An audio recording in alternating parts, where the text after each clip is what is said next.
ఇన్నేళ్ల వయసులో ఎంతో మంది ఆడపిల్లలు చూశాను గాని నీలా సంస్కారం, సమయస్ఫూర్తి, బాధ్యత, ఓర్పు, సహనం అన్నీ కలగలిపిన ఉగాది పచ్చళ్ళంటే అమ్మాయిని మొదటిసారి చూశాను. మొదటిసారిగా ఇక్కడ అడుగు పెట్టగానే నా కాలు బురదలో పడ్డప్పుడు నేను కోపడ్డా సరే పరాయిదన్నం చూడకుండా పెద్దదాన్నని గౌరవంతో నా కాళ్ళు కడిగినప్పుడు నీ సంస్కారాన్ని చూశాను.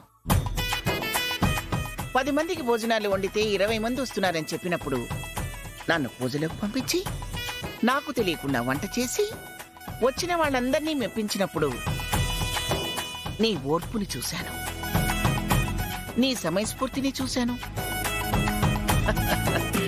నాకేమీ తెలియదనుకున్నారు అందరూ, నాకన్నీ తెలుసు.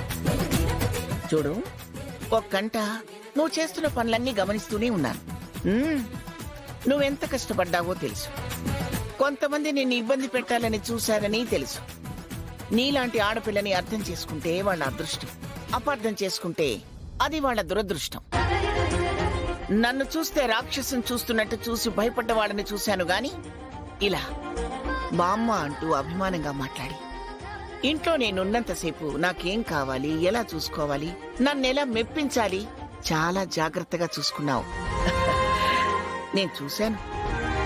నా బంధువుల్లో, నా స్నేహితుల్లో అందరికంటే నువ్వు మాత్రం నాకెప్పటికీ గుర్తుండిపోతావు. ఇన్ని సద్గుణాలు ఒక్కరిలో ఉండడం చాలా అరుదమ్మాయి.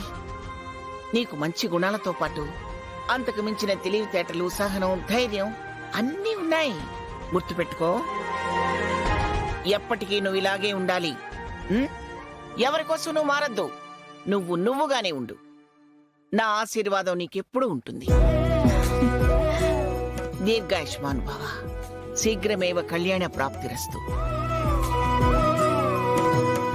మళ్ళీ నిన్ను నేను నీ పెళ్లిలో చూడాలి. వెళ్ళు.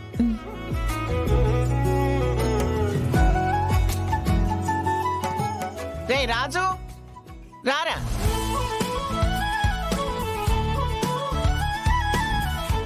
చెప్పు పెద్దమ్మా.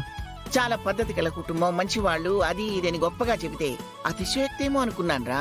తీరా ఇక్కడికి వచ్చాక అసలు వీళ్ళేంటో, వీళ్ళ పద్ధతులు ఏమిటో తెలుసుకుందామని అనుకున్నాను. తెలుసుకున్నాను. కోరి కోరి ఇంటి అమ్మాయిని కోడలిగా తీసుకొస్తున్నావు కదా.